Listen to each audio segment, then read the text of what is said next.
أعوذ بالله من الشيطان الرجيم بسم الله الرحمن الرحيم وما أصابكم من مصيبة فبما كسبت أيديكم ويعفو عن كثير وما أنتم بمعجزين في الأرض وما لكم من دون الله من ولي ولا نصير۔ اور جو تم کو پہنچتی ہے کوئی مصیبت پس وہ تمہارے اپنے ہاتھوں کے کی ہوئی ہے، اور معاف کر دیتا ہے اللہ پاک بہت ساری چیزوں سے، اور نہیں ہو تم عاجز کرنے والے زمین میں، اور نہیں ہے تمہارے لیے اللہ کے علاوہ کوئی حامی اور نہ مددگار۔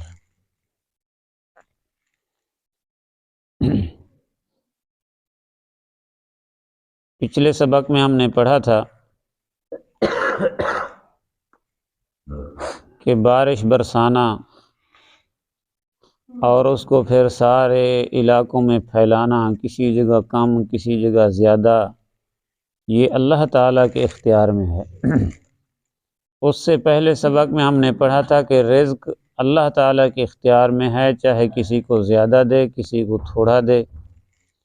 کسی کا رزق کم کر دے کسی کا فراخ کر دے، کسی کا کاروبار بند کر دے کسی کا کاروبار چلا دے، یہ اللہ تعالیٰ کے اختیار میں ہے۔ اور اس سے پہلے سبق میں ہم نے پڑھا تھا کہ اللہ پاک نے فرمایا کہ تم مجھ سے دعا کرو، میں ایمان والوں کی دعاؤں کو قبول کرتا ہوں، یعنی دعاؤں کو قبول کرنے والی ذات بھی اللہ تعالیٰ کی ہے۔ اس سے پہلے سبق میں ہم نے پڑھا تھا کہ توبہ کو قبول کرنے والی ذات بھی اللہ تعالیٰ کی ہے۔ تو بزرگوں، سارے اختیارات کا مالک اللہ پاک ہے۔ آج کے درس میں اللہ تعالیٰ نے یہ بات سمجھائی کہ جیسا کہ آج کل لوگوں کا ذہن بنا ہوا ہے کہ کوئی دکھ آ جائے، کوئی تکلیف آ جائے، کوئی مصیبت آ جائے، کوئی بیماری آ جائے، کاروبار رک جائے، رزق میں کمی آ جائے، کوئی پریشانی آ جائے، تو ہم لوگوں کی سوچ اپنی اپنی ہوتی ہے، الگ الگ سوچ ہوتی ہے۔ بعض لوگ جو ہے کہتے ہیں جی بیماری ہو گئی ہے، بعض کہتے ہیں جی ہمارے اوپر جادو ٹونا ہو گیا ہے، کوئی کہتا ہے تعویذ ہو گیا ہے۔ ہر کوئی اپنی اپنی سوچ کے مطابق پھر کوشش کرتا ہے، بھاگتا ہے، دوڑتا ہے۔ آؤ اللہ کے قرآن سے پوچھتے ہیں کہ یہ مصیبتیں، یہ پریشانیاں، یہ بیماریاں، یہ تنگیاں کیوں آتی ہیں؟ اللہ تعالیٰ نے 1400 سال پہلے ان چیزوں کا حل اور وجہ جو ہے قرآن پاک میں بیان کر دی ہے۔ کاش کہ ہم قرآن کو پڑھ لیتے اور سمجھ لیتے تو آج ہمیں پریشانی نہ ہوتی۔ تو وجہ کیا ہے کہ ہم نے قرآن مجید کو چھوڑ دیا ہے۔ آج ہماری پریشانیوں کی اور مصیبتوں، آپس میں لڑائی، آپس میں جھگڑے، یا یوں سمجھیں کہ آج کل جو بے برکتی ہے اور ہماری تنزلی ہے۔ پہلے کئی دور میں مسلمانوں کی بادشاہی ہوتی تھی، مسلمانوں کی حکومتیں ہوتی تھی۔ آج وہ دور ہے کہ مسلمان ہر جگہ پر محکوم بن کر، مغلوم بن کر، یا یوں سمجھیں کہ ذلیل ہو کر زندگی گزار رہے ہیں۔ وجہ کیا ہے کہ ہماری اس ذلت اور پستی اور ہماری ان کمزوریوں اور بے برکتیوں کی وجہ کیا ہے؟ حضرت مجدد الفسانی رحمۃ اللہ علیہ نے فرمایا کہ میں نے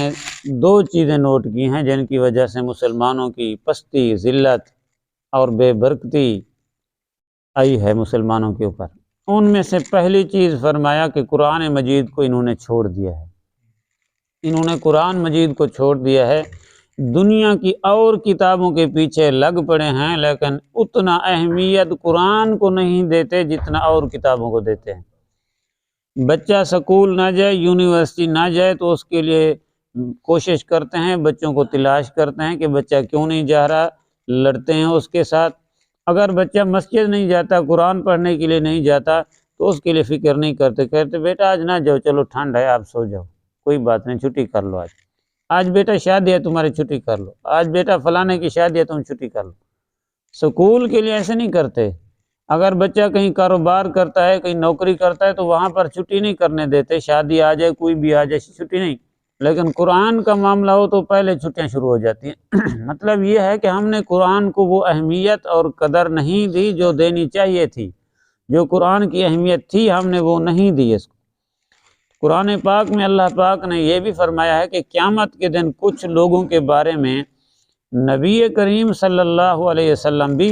اللہ کی دربار میں شکایت کریں گے، یا ربی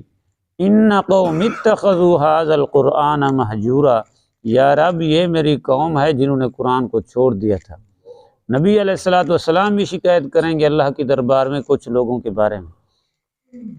تو بزرگوں، آج ہماری پستی اور ذلت کی وجہ ایک یہی ہے سب سے بڑی کہ ہم نے اللہ کے قرآن کو چھوڑ دیا ہے، ہم اس کو ٹائم نہیں دیتے، سمجھنے کی کوشش نہیں کرتے کہ اللہ نے قرآن پاک میں ہمیں زندگی گزارنے کا کیا اصول اور طریقہ بتلایا ہے، قرآن پاک میں اللہ تعالیٰ نے ہمیں کاروبار کرنے کا کیا طریقہ بتلایا ہے، قرآن پاک میں اللہ تعالیٰ نے ہمیں بڑے چھوٹوں کے کیا آداب اور طریقے سمجھائے ہیں، خوشی غمی کے کیا طریقے سمجھائے ہیں۔ ہم نے اس چیز کو بالکل چھوڑ دیا ہے۔ ہم ایسے مسلمان ہیں کہ ہم کریں گے اپنی مرضی، شادی اپنی مرضی سے، غمی خوشی اپنی مرضی سے، کاروبار اپنی مرضی سے، لیکن ہیں مسلمان، ہیں قرآن کو ماننے والے۔ یہودی ہے اگر وہ کہے کہ جی میں یہودی ہوں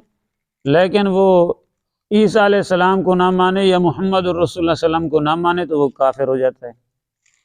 اور عیسائی جو ہے اگر وہ کہے میں عیسائی ہوں لیکن وہ عیسیٰ علیہ السلام یا ان کی تعلیمات کو نہ مانے تو وہ بھی کافر ہو جاتا ہے۔ لیکن مسلمان جو ہے یہ اس کی مسلمانی پکی ہے، چاہے نبی کو کہے میں نبی کو مانتا ہوں، قرآن کو مانتا ہوں، لیکن ان کی بات ایک نہ مانے،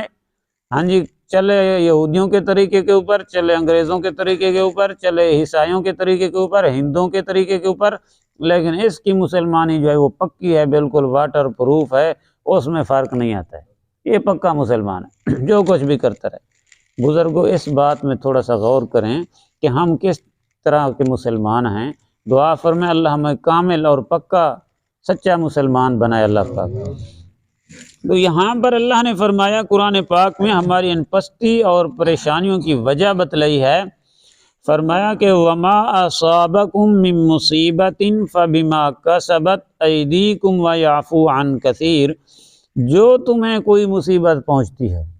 جو بھی تمہیں کوئی تکلیف آتی ہے، فرمایا فبما کسبت ایدیکم، وہ تمہارے اپنے ہاتھوں کی کمائی ہے، وہ تمہارے اپنے، کیا مطلب تمہارے اپنے اعمال ہیں۔ جیسا کہ نبی کریم صلی اللہ علیہ وآلہ وسلم کی حدیث بھی ہے، آپ صلی اللہ علیہ وسلم نے فرمایا اعمالکم عمالکم، تمہارے اعمال ہی تمہارے حاکم ہیں، جیسے تمہارے اعمال ہوتے ہیں ویسے ہی اللہ کی طرف سے فیصلے ہوتے ہیں۔ تو بزرگوں اللہ تعالیٰ نے کیا فرمایا کہ یہ تمہارے اپنے اعمال کی وجہ سے ہو رہا ہے سب کچھ، رزق میں کمی آ رہی ہے تو تمہارے اعمال کی وجہ سے۔ جیسے کہ اگلے دن بھی میں نے حدیث سنائی تھی آپ کو، آپ صلی اللہ علیہ وسلم نے فرمایا ان الرجل لا يحرم الرزق بالذنب يصيبها، آدمی اپنے رزق سے محروم ہوتا ہے کسی گناہ کی وجہ سے، کہ ایسا گناہ ہو جاتا ہے اس سے کہ اس کی نحوست سے اس کا رزق اللہ پاک کم کر دیتے ہیں، کاروبار مندہ ہو گیا ہے، کم پڑ گیا ہے، رک گیا ہے، رزق میں کمی آ رہی ہے، تو بزرگوں یہ اپنے اعمال کی وجہ سے ہے۔ آج ہم کیا کرتے ہیں، جادو ہو گیا جی، ٹونا ہو گیا، اپنے اعمال کی طرف نہیں دیکھتے، جادو ہو گیا ہے، ٹونا ہو گیا ہے، پیروں کے پاس تعویذوں کے پاس ادھر ادھر بھاگیں گے، آسمان کی طرف منہ کر کے دعائیں کریں گے، یا اللہ میرا رزق کم ہو گیا ہے، مہربانی کر میرا رزق بڑھا، آسمانوں کی طرف دیکھتے ہیں۔ کاش ہم تھوڑی دیر اپنے گریبان میں دیکھ لیتے تو مسئلہ ہی حل ہو جاتا۔ ہم اپنے گریبان میں دیکھ لیتے کہ ہمارے اعمال کیسے ہیں، اگر ہم اپنے اعمال کو درست کر لیں اور دیکھ لیں، ٹھیک کر لیں قرآن کے مطابق، تو بزرگوں آج ہی پریشانیاں ختم ہو سکتی ہیں، آج ہی ہماری یہ پستی اور ذلت ختم ہو سکتی ہے۔ تو قرآن پاک میں کیا بتلایا گیا کہ تمہاری مصیبتوں اور پریشانیوں کی وجہ کیا ہے بزرگوں، اعمال کیا ہیں بزرگوں؟ اعمال ہیں، اعمال۔ اچھے اعمال کریں گے تو اچھے فیصلے آئیں گے، برے اعمال ہوں گے تو فیصلے بھی اسی طرح کے ہوں گے۔ دعا فرمائے اللہ ہمیں اچھے اعمال کرنے کی توفیق دے۔ اور آگے فرمایا وَيَعْفُو عَنْ كَثِيرٍ، اللہ تعالیٰ تمہیں تمہارے اعمالوں کی پوری سزا نہیں دے رہا، اصل سزا تو ملے گی قیامت والے دن۔ دعا فرمائے اللہ ہماری غلطیوں کو معاف فرمائے، درگزر فرمائے اللہ پاک۔ اصل سزا تو قیامت کے دن ملے گی، لیکن فرمایا کہ یہاں دنیا میں بھی کچھ سزا ملتی ہے، رزق میں برکت ختم ہو جاتی ہے، لڑائیاں شروع ہو جاتے ہیں، گھر میں اتفاق نہیں ہوتا، کاروبار میں برکت نہیں رہتی، دل میں سکون اور چین نہیں رہتا، بے سکونی سی زندگی گزرتی ہے، یہ سارے مسائل ہوتے ہیں پھر۔ لیکن فرمایا اللہ تعالیٰ نے وَيَعْفُو عَنْ كَثِيرٍ، ہم نے تو تمہارے بہت سارے گناہوں کو معاف بھی کر دیا ہے، ہم نے تو تمہارے بہت سارے گناہوں کو، اگر ہم معاف نہ کرتے تو فرمایا کہ پھر تم تو زمین پر ایک سانس لینے کے قابل بھی نہیں ہو، تمہارے جو جرم میرے پاس آتے ہیں، تمہاری جو غلطیاں ہمارے پاس آتی ہیں وہ اتنا زیادہ ہیں کہ اگر میں رب ان کی سزا دینا شروع کروں تو میں زندہ بھی نہ چھوڑوں پھر، لیکن میں نے بہت سارے تمہارے گناہوں کو معاف کر دیا ہے۔ یہ جو تھوڑی بہت کبھی تکلیف آتی ہے نا بزرگوں، یہ جگانے کے لیے آتی ہے، جگانے کے لیے کہ تم کسی اور راستے پر چل رہے ہو، رب کو بھول چکے ہو، سیدھے ہو جاؤ دوبارہ۔ اچھا یہاں پر ایک اور بات بھی سمجھیں،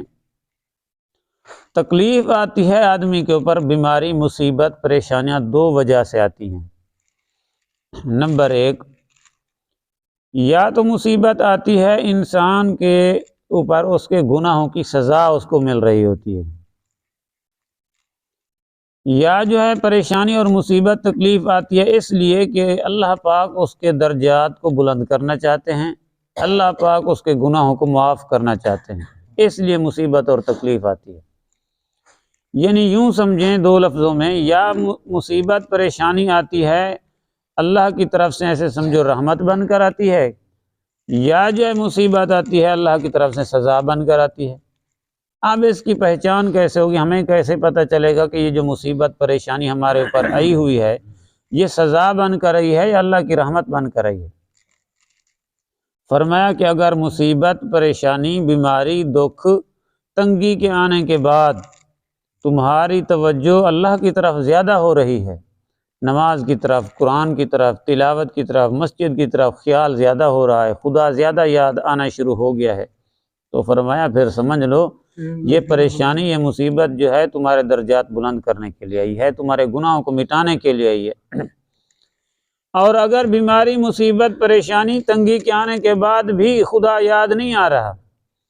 اسی طرح لگا ہوا ہے، ٹس سے مس نہیں ہو رہا، جیسے پہلے گناہوں میں مست تھا اسی طرح مست ہے، نماز کے قریب پہلے بھی نہیں آتا تھا اب بھی نہیں آتا، قرآن کے قریب پہلے بھی نہیں جاتا تھا اب بھی نہیں جاتا ہے، خدا پہلے بھی یاد نہیں آتا تھا، توبہ کی توفیق نہیں ہوتی تھی اب بھی نہیں ہو رہی، تو پھر سمجھ لو یہ جو ہے اللہ کی طرف سے میرے اوپر کوئی سزا ہے، اللہ کی ناراضگی ہے اور سزا ہے، عذاب ہے اللہ کا میرے اوپر۔ اور پھر ہم لوگ بھاگتے ہیں مولویوں کے پاس، پیروں کے پاس، وہ مولوی اور پیر خدا کے عذاب کو کہاں روک سکتے ہیں؟ بھلا مولوی اور پیر بھاگ بھاگ کے کھڑے ہو جاتے ہیں، کہتے ہیں جی ہر پیر کے پاس گئے ہیں، جہاں سنا ہے ادھر گئے ہیں، ہر ڈاکٹر سے دوائی لی ہے جی، ہر پیر کے پاس گئے ہیں، ٹھیک نہیں ہو رہے جی، ہے تو اللہ کی ناراضگی، ہے تو اللہ کی سزا عذاب، تو مولوی دم کرنے سے اللہ کا عذاب بھلا رکتا ہے؟ دم کرنے میں پھونکا مارنے سے اللہ کی ناراضگی کیسے ختم ہوگی؟ اللہ کی ناراضگی ختم ہوتی ہے توبہ کرنے سے، اللہ کی ناراضگی توبہ کرنے سے ختم ہوتی ہے۔ بزرگوں آج سے اپنے اعمال کو درست کرنا شروع کریں، اپنے اعمال کو ٹھیک کریں۔ بس آج کل لوگ بس کیا کرتے ہیں، فلانا ٹھیک نہیں ہے، فلانا ٹھیک نہیں ہے، فلانا ٹھیک نہیں، بس یہ کریں گے، خود کو نہیں دیکھتے کہ میں بھی ٹھیک ہوں یا نہیں ہوں۔ اگر ہر آدمی یہ دیکھنا شروع کر دے، یہ سوچنا شروع کر دے کہ میں ٹھیک بن جاؤں، تو سارے مسائل خود بخود ٹھیک ہو جائیں گے، سارے لوگ خود بخود ٹھیک ہو جائیں گے۔ اپنے آپ کو ٹھیک کرنے کی کوشش کریں، جیسے وہ کہتے ہیں نا جب تم دوسرے کی طرف اشارہ کرتے ہو نا، فلانا ٹھیک نہیں ہے، میری طرف دیکھو، میری طرف دیکھو نا، فلانا ٹھیک نہیں ہے، ایک انگل کی نا اس کی طرف، لیکن یہ 3 انگلیاں میری طرف آئی ہوئے ہیں، 3 انگلیوں کا اشارہ ایسے کرتے ہیں نا، ایک انگلی کے اشارہ اس کی طرف کر رہا ہوں لیکن 3 انگلیاں تو میری طرف ہیں۔ کہتے ہیں تو پہلے اپنے اندر دیکھ، تو بھی ٹھیک ہے یا نہیں ہے۔ جب ہم ٹھیک ہو جائیں گے نا، خود اپنے آپ کو ٹھیک کر لیں گے تو سارے مسائل ہی ختم ہو جائیں گے، یہ سارے پریشانیاں ہی ختم ہو جائیں گی، مصیبتیں ختم ہو جائیں گی ساری۔ دعا فرمائے اللہ ہمیں خود کامل مسلمان بننے کی توفیق عطا فرمائے۔ ترجمہ دیکھ لیں، فرمائے وما اصابکم من مصیبت، اور جو کچھ پہنچتی ہے تمہیں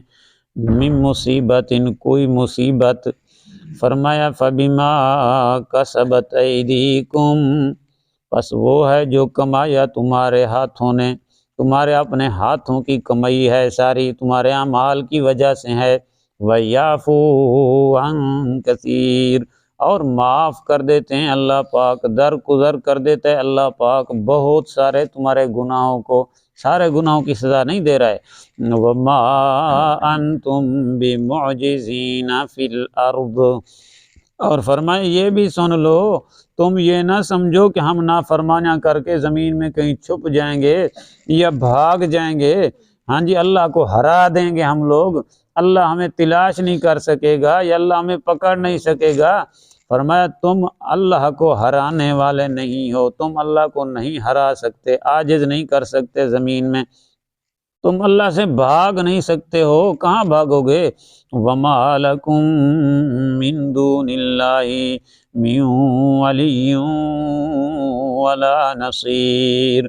اور تمہارے لیے اللہ کے علاوہ کوئی حامی بھی اور کوئی مددگار بھی نہیں ہوگا۔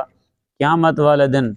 اگر حمایت اللہ کی نصیب ہو گئی، مدد اللہ کی نصیب ہو گئی تو بیڑے ہی پار ہو جائیں گے، اگر اللہ کی حمایت اور مدد نصیب نہ ہو، نہ دنیا بنتی ہے نہ آخرت بنتی ہے۔ بزرگوں دعا فرمائے اللہ پاک اپنی رحمت والا معاملہ فرمائے، ہماری غلطیوں کو اللہ معاف فرمائے۔